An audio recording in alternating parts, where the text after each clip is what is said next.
Hello guys! For today's video po, cooking tayo. Pork steak po yan. Naglagay na po kami ng paminta dyan, magic sarap.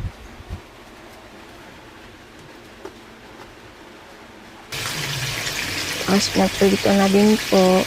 Konting prito lang po yan kasi pag tinatagal daw po nagiging matigas siya. Hindi na siya masarap kainin. Yan na po yung finished product niya guys. Masarap naman po yung gawa ko. Siyempre, luto ko. Ang importante, masarap, magustuhan ng kakain. Yan na po. Finished product. Yan lang po. Bye! Crab flavored crackers. Para sa kids ba